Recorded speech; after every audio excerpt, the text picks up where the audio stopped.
What's going on, guys? It is your boy Fang, and I'm here back on the mobile gaming channel, and we are here to talk about the characters of Honkai Star Rail, so that way we can see what all of these characters do and what they contribute to the team. So if you need to formulate a team comp, or you want to know what's the recommended build you want to put relics or equipment and all that stuff for, I'm going to link this exact same site in the description box below, so that way you can look at all this information yourself later on. So they do a pretty good job with some other games that I play too, Perk Win. Shout out to Perk Win for putting this stuff together. They always do a very good job in these games. Anyway, let's go ahead and talk about the character overview. Alright, so this gives us all the characters here. Now, unfortunately, some of these characters aren't going to be available at launch. So, now Jin Yuan is probably, they're probably going to update this later. But Jin Yuan is on a Reddit banner, so he is available. But according to this, Silver Wolf, Luocha, and Kafka isn't available, which is kind of sad, because I was going to reroll for Kafka.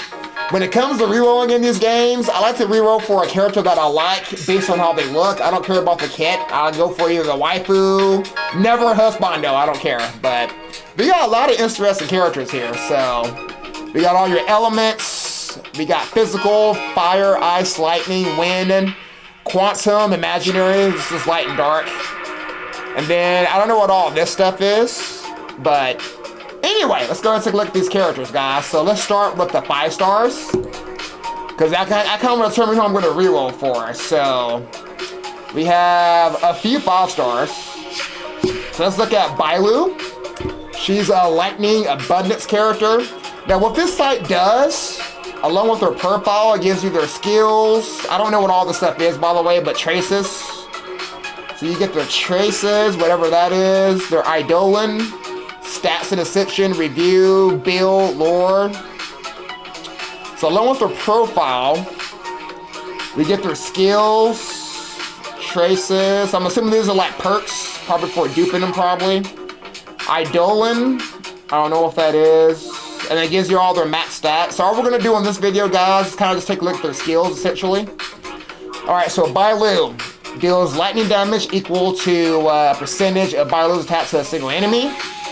She heals a single ally for a percentage of her max HP. Bailu then heals a single ally 2 more times after each healing. The outgoing healing for the next healing is reduced by 15%. Heals all allies by a percentage of her max HP plus another percentage for allies that are not already invigorated.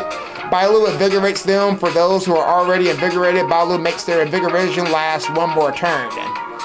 And then a Gwert for of Elixir, when an invigorated ally is hit, heals the ally for a percentage of her max HP plus an extra percentage. So after using Bailu's technique at the start of the next battle, all allies are invigorated. So essentially what she does is she's going to be basically healing and having like a regain effect, it seems like. Now these traces, when Bailu heals a target ally above their normal max HP, the target's max HP increases by 10% for 2 turns. Invigoration can trigger 1 extra time, so these have to be the dupes. Invigorated characters receive 10% less damage, so she's got a little bit of stuff going on here. Eidolon, if the target ally's current HP is equal to their max HP and invigoration ends, Bailu additionally regenerates 8 energy for the target, so I don't think the Eidolons matter for who we want to reroll for anyway. So she's going to be, I'm assuming that's what these are, the rolls. Abundance is probably heals, so take a look at Bronya. Alright, Bronya deals wind damage equal to her attack, dispels a debuff from a single ally, and advances forward their actions by 100%, and increases their damage by a percentage for 1 turn. So advance forward, I guess she's gonna like increase their turn meter. I guess it's a guaranteed turn and a buff. Increases the attack of all allies by a percentage and increases their crit damage equal to a percentage of her crit damage plus an extra percentage for 2 turns. After using her basic attack, Bronya's next action will be advance forward. After using Bronya's technique in the next battle, all allies' attack increases by 15% for 2 turns. So Bronya here is going to be basically giving us turn meter and increasing our crit damage for the whole party. So that is very, very useful. Let's look at Clara. So Clara, I want to help. Deals physical damage equal to her attack. Deals physical damage equal to her attack to all enemies, plus the additional physical attack damage to all enemies marked by Severog with a mark of counter. All marks of counter will be removed after this skill is used, so it's an AoE. After using her ultimate, damage dealt to Clara is reduced by additional percentage, and Clara has a greatly increased chance of being attacked by enemies for 2 turns. In addition, Severog's counter is enhanced. When an ally is attacked, Severog is guaranteed to launch counters. With his counter damage multiplier on the enemy, increases by a percentage, adjacent enemies take 50% of the damage dealt to the target enemy. And then because we're a family, so this is her talent. Under the protection of Severog, Clara's damage taken is reduced by 15%. Severog will mark enemies who attack Clara with mark of counter and retaliate with the counter. Immediately attacks the enemy upon entering battle. The chance Clara will be attacked by enemies increases for 2 turns. So that's like preemptive strike almost. Pretty interesting. Alright, Jeopard, who I'm definitely not going to reroll for, probably. Deals ice damage equals to his, so this is the basic attack. Deals ice damage equals to his attack to a single enemy with a 65% chance to freeze that enemy for 1 turn. So while frozen, the enemy cannot take action and will take ice dot damage equal to his attack each turn. Apply a shield or to all allies, absorb damage equal to a percentage of his defense. When struck with a killing blow, instead of becoming incapacitated, Jeopard's HP immediately restores a percentage of his HP, only once per battle. After using Jeopard's technique, when the next battle begins, apply the shield to all allies. So he's like a useful tank almost. I didn't know that ice damage in this game is going to also do dot damage. Most of the time, ice damage is basically just, they just get frozen in place and that's it. So that's going to be pretty interesting. He might be a good target to go for, actually. Alright, Himiko. Now, I think she looks pretty interesting, so let's see. Deals fire damage equal to her attack. Deals fire damage equal to Himiko's attack to a single enemy and fire damage of Himiko's attack to adjacent enemies. So that's going to be like splash damage almost. Deals fire damage equal to percentage of Himiko's attack to all enemies. And then it generates 10 energy for each enemy defeated. Messed up my words there. When an enemy's weakness is broken, Himiko gains a stack of charge, max 3 stacks. If Himiko is fully charged, deals fire damage equal to a percentage of her attack to all enemies. After an ally performs an attack, it consumes all charge stacks. Gains 1 stack of charge at the beginning of the battle.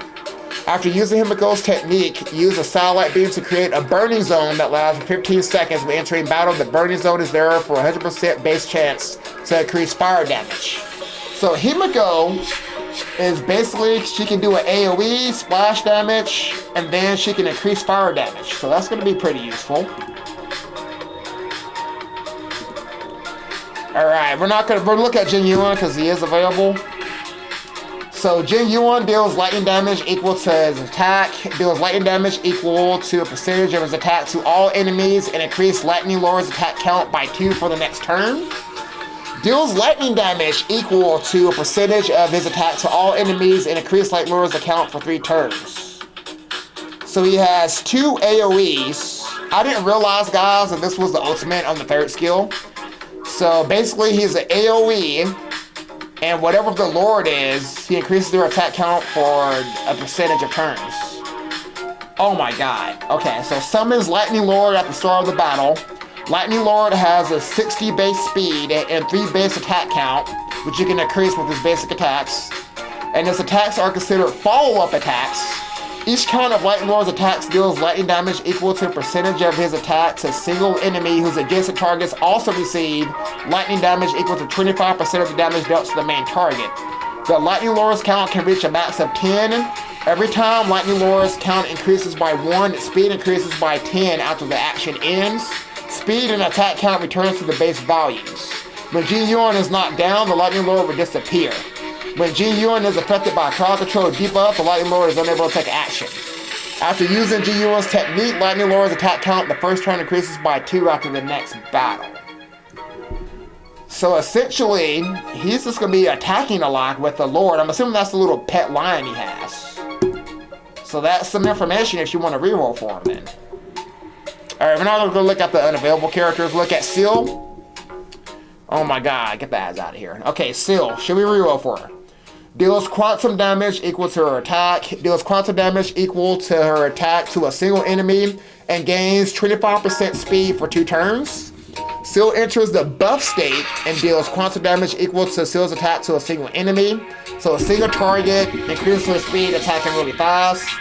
Seal enters the buff state upon defeating an enemy and receives an extra turn. While in the buff state, Seal increases her damage by a percentage for 1 turn. Enemies defeated in the extra action provided by reappearance will not trigger another reappearance. After using her technique, Seal gains stealth for 20 seconds. While stealth is active, Seal cannot be detected by enemies.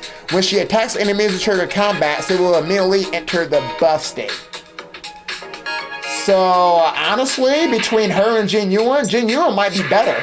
Because he's going to be follow-up attacking. She's just going to be basically increasing her speed and just be attacking a lot. But I guess she gets the extra turn if she kills. I don't know if she's going to be really working for, if I'm being honest.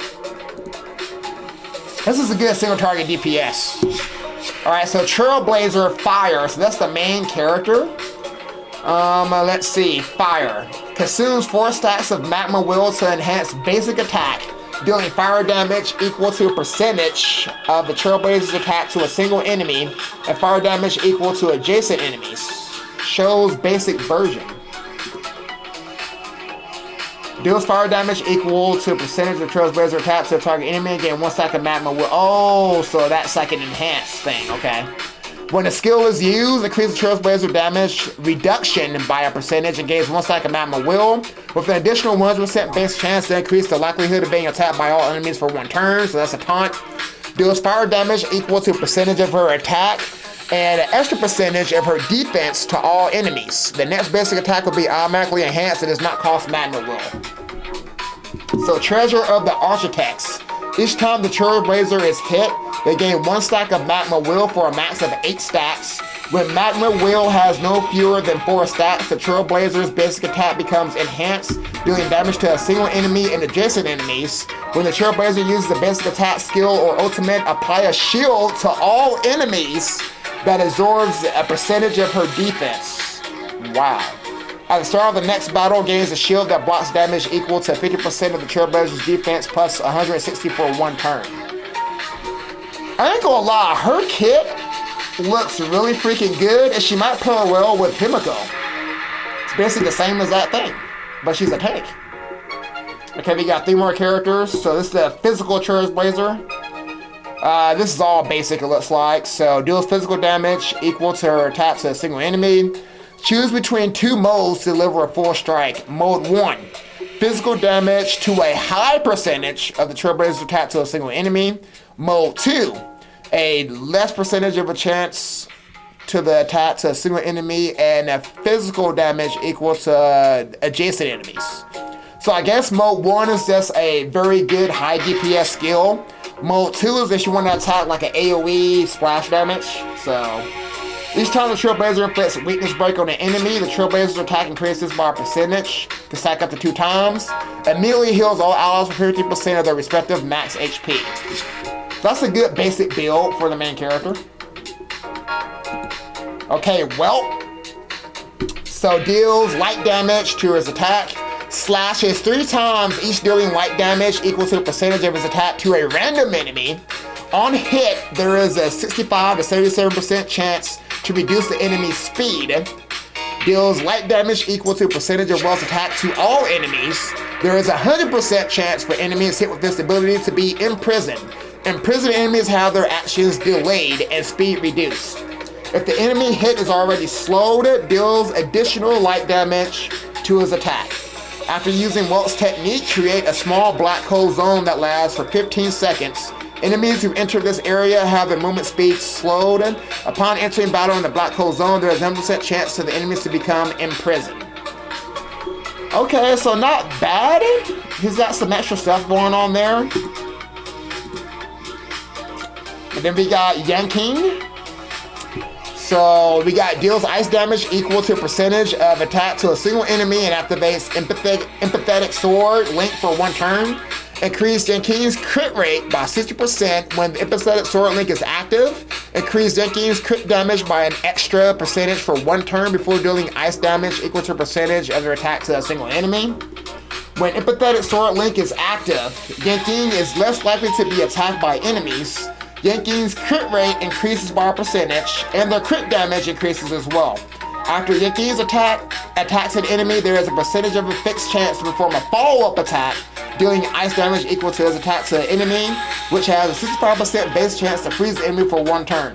The frozen target cannot take action and receives ice dot damage. When Yanqing receives damage, the empathetic sword link effect will disappear.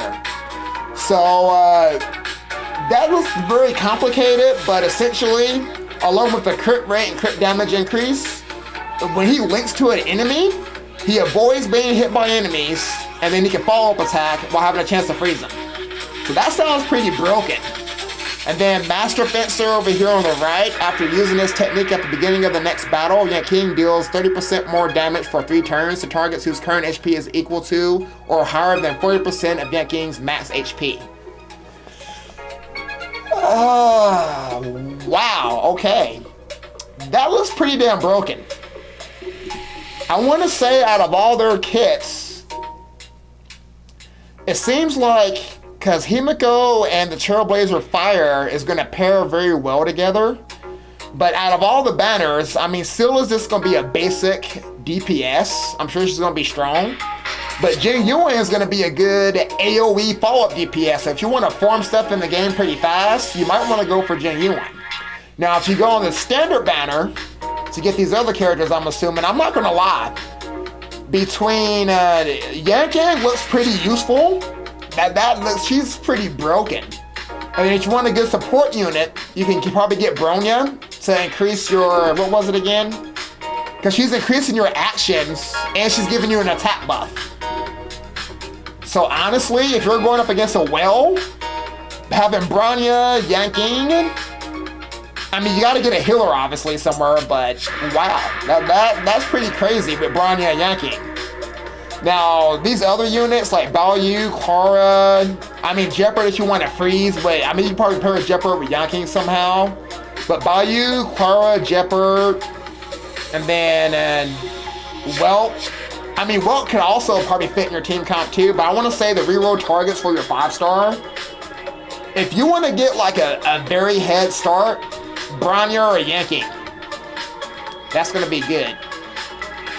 Now, looking at their kits alone, I'm not gonna lie, dude. As much as I want the attack, man, Bronya with the attack buff, but I'm not gonna lie, I kind of want Yanqing just because of the kit. Just because of the kit. But the waifu collector for me, obviously, is Kafka, but Himiko. I like Himiko's design. I kind of want to reroll for Himiko just because, and she can pair with the Trailblazer, but I'm going to be rolling, so I'm going to try my best to reroll. I don't know what I'm going to do yet. That's crazy. Bronya, Yanqing is who I might go for just because of their kit, but if I get Himiko, I might keep that account no matter what. I don't care. I want Himiko for the waifu. That's a tough decision. And then if I got extra currency, when I will, I might try to go, I want to go for Silly just because I like her character design. But as far as like what I need on an account, as far as 5-stars are concerned, Bronya, Yanqing, Himiko, either of these radios are going to be good DPS, and then Trailblazer Fire. That's all I need. Anybody else is a trash account to me. Let's look at some of the 4-stars. I'm not going to read all the 4-stars, guys, but I do want to read some of the notable ones. Serval is going to be free to play. You're going to get her for free. So Serval, she deals lightning damage equal to a percentage of her attack. Deals lightning damage equal to a percentage of her attack to a single enemy plus lightning damage to any adjacent enemies, with the 80% base chance for enemies hit to become shocked for 2 turns. Shocked enemies will take dot damage over time at the beginning of each turn. Here comes the Mechanical Fever. Deals lightning damage equal to a percentage of server's attack to all enemies Enemies already shocked will extend the duration of the shock state by 2 turns. After servo attacks, deals additional lightning damage equal to percentage of her attack to all shocked enemies. Immediately attacks the enemy after entering battle, dealing lightning damage equal to 50% of servo's attack to a random enemy. And all enemies have a 100% base chance to become shocked, while shocked enemies take lightning dot damage equal to percentage of attack each turn. So this free-to-play unit is a good DPS for you guys. She's going to be doing damage as soon as she enters battle with this one, and doing dot damage. I kind of want to read these other 4-star descriptions. That's crazy. Where's the healers at? I don't want to read all of them, but is there like who's the healers in the game? I haven't seen a single healer, except for the 5-star Bayou. I guess the only healer we've seen. So I'm assuming the healer is the Abundance. So let's go to the Abundance. So there's only 2 healers in the game, and it's 1 5-star and 1 4-star. Man, do they really want you to heal in the game or what? Okay, so if you want to go for the 4-star Natasha, deals physical damage equal to the enemy, heals a single ally for a percentage of her max HP, plus an extra percentage it looks like, heals the ally for another percentage of her max HP at the beginning of each turn, heals AoE heal basically. When healing allies with HP values of 30% of their max HP or lower, increase Natasha's outgoing healing by a percentage, immediately attacks the enemy after entering battle, dealing physical damage equal to 80% of Natasha's attack to a random enemy with a 100% base chance to weaken all enemies. So she applies a debuff for a week, and she increases her own healing when it's like a critical heal. So a basic heal kit. I want to say I don't know who in their right mind is going to reroll for, I went off the page there. I don't know who's going to want to reroll for a freaking basic. If you're rerolling for Bailu, what is wrong with you? I mean, if you get Bailu along with a character that you like, keep it, but Natasha's probably going to be you have to get Natasha if you want to heal her. Because thinking about a 10 comp, I don't know how Honkai Star Rail is going to work. If you're going to need like a basic tank, DPS / support / healer, the only heal you can go for is Natasha, but the tanks, I'll say my best guess is to what a tank is. I'm assuming that's preservation, right? Yeah, so these are the tanks. So March 7th is also a tank. So we have 2 5-star tanks, which one can just basically freeze the enemy and apply a shield to all enemies. You have the Trailblazer, which looks like the most broken tank on this game so far. You have March 7th as your tank. Now, I forgot to tell you guys, but do not reroll for March 7th. I forgot there was something that said that we get her for free, apparently, eventually. So, she also does the ice stuff. So she provides a single ally with a shield that can absorb damage equal to her defense. If the ally's HP is 30% of their max HP or higher, greatly increase the chance of enemies attacking that ally.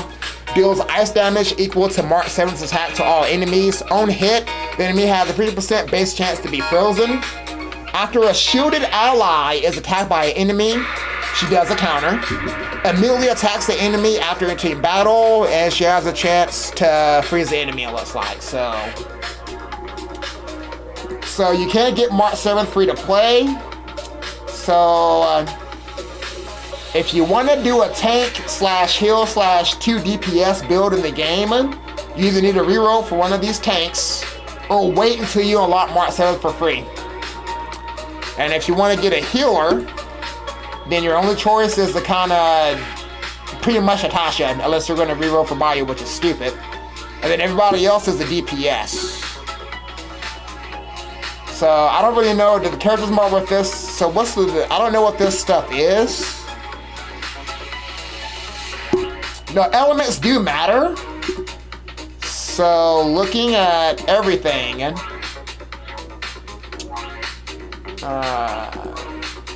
there's a lot of ice units. I'm really hoping this game doesn't use mono teams.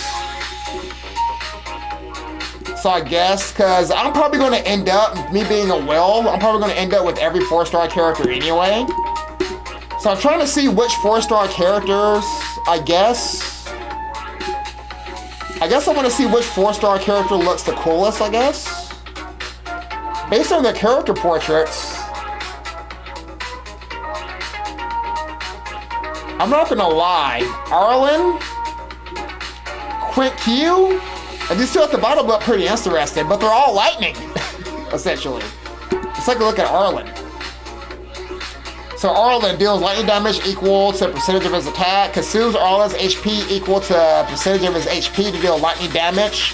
This skill cannot be used if his HP is too low, so he sacrifices HP to deal damage like a Dark Knight almost. Deals lightning damage equal to a higher percentage of his attack to a single enemy and lightning damage to all adjacent enemies. Increases damage for every percent of HP below his match HP. And then immediately attacks the enemy after entering battle. To all enemies? Did I read that right? Immediately attacks the enemy after entering battle, deals lightning damage equal to 80% of all his attack to all enemies. Dude. Okay, I see you over here, Arlen. I see you. We're about to end up going through all these 4 stars, by the way. Okay, Arlen, I'm not gonna cap. I kind of want Arlen now. Let's look at King Q. Deals quantum damage equal to percentage of her attack to a single enemy and then adjacent enemies, and it has the basic version. Tosses 1 J tile of the suit with the fewest number of tiles in King's current hand. Is she like playing poker or something? What? Immediately draws 2 J tiles and gains 1 extra turn. Increase the damage of Quick Q's attack by a percentage, allows for 1 turn. This effect can be set up to 4 times. Deals quantum damage equal to a percentage of Quick Q's attack to all enemies. And changes all J tiles to the fish suit. At the beginning of an ally's turn, she randomly draws 1 J tile. The tile may belong to the cracks, the dots, or bamboo suit.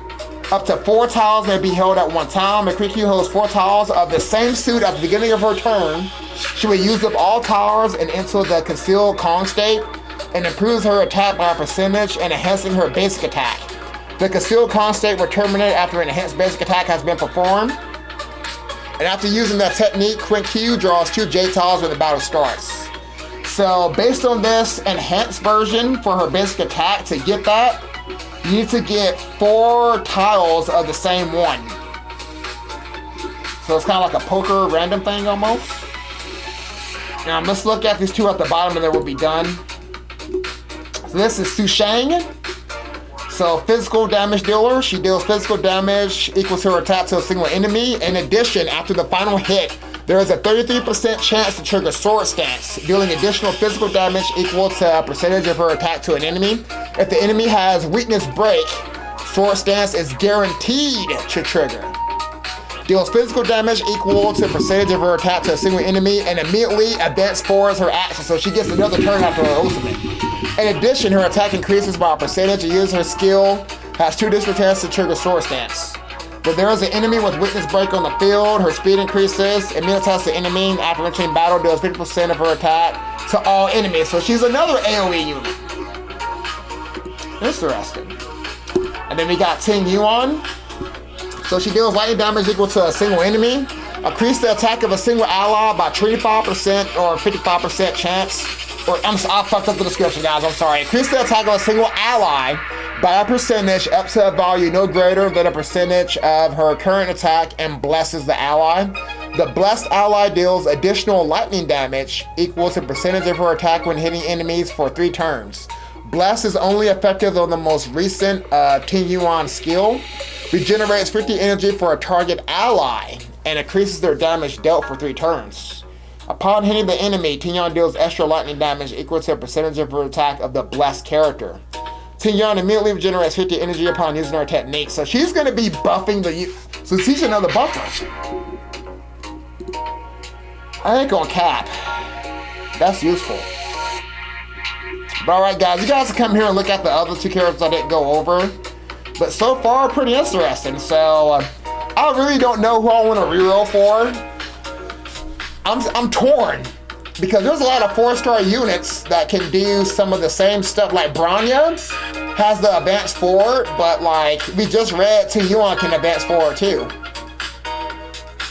I feel like, as a will, I'm probably going to have all the 4 stars. So for me, I'm probably going to end up And this is what I want you guys to keep in mind when you make your team comp. So if I know I'm going to have all the 4 stars, most likely, I'm probably going to want to use Arlen as a DPS, just because he looks cool as hell. But that immediately attacking the enemy and dealing lightning damage to AoE damage right at the beginning of the battle, high DPS, looks appealing to me. I'm not gonna lie, like all these other 4-star units, it's gonna be random. I might want to use that buff from King Yuan though. I may use King Yuan and Arlen, or I may use King Yuan and Su Shang even. King Yuan, Su Shang, or Arlen, maybe who I use.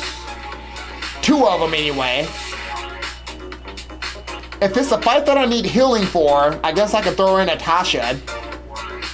Cause there's a 0, I'm telling you right now, I hope I don't end up with, but I don't even want Bayou. I don't care. If I need healing, I'll throw in Natasha, but if I don't need healing, I'm probably gonna do without a healer. I need a tank. And the only 2 tanks in the game, where's my tanks at? The only 2 tanks in the game, I mean, I don't really want March 7th. I'm gonna try to go for the Trailblazer. If I can get Trailblazer as a tank, that would be who I want to use. I'm gonna look at the banner, but if Trailblazer is, because it's the main character, right? So I don't know why she would be on the standard banner. If she's not on the banner, I go for somebody else, but if she is, I'm gonna reroll for the Trailblazer Fire. But if I cannot reroll for the main character, because I don't think I can, that might be story related, honestly. I might go for Yan Kane. I might go for Yan Kane. Yan Kane, Ting Yuan, Su Shang, or Arlen. And if I can, I might still want to get Himiko. Or still, I don't know, guys. I got a lot to think about, but anyway, what's going to probably affect my decision is if you come to the site, guys, you can look at all the other stuff. I don't know what all this other stuff is, but like it's going to affect your decision, obviously, because they're going to be doing more like dot stuff. All the skill can be used so long as its current HP percentage is above or equal to 5%. So I'll be looking at this stuff. His skills doesn't consume skill points, university DPS. So I mean, you kind of look at this stuff to kind of gauge your description, obviously. But anyway, guys, I hope you guys enjoyed this video. Anyway, I will see you guys in the next one. Honkai Star Rail coming out on the 26th. Hope you guys are ready. I will see you there.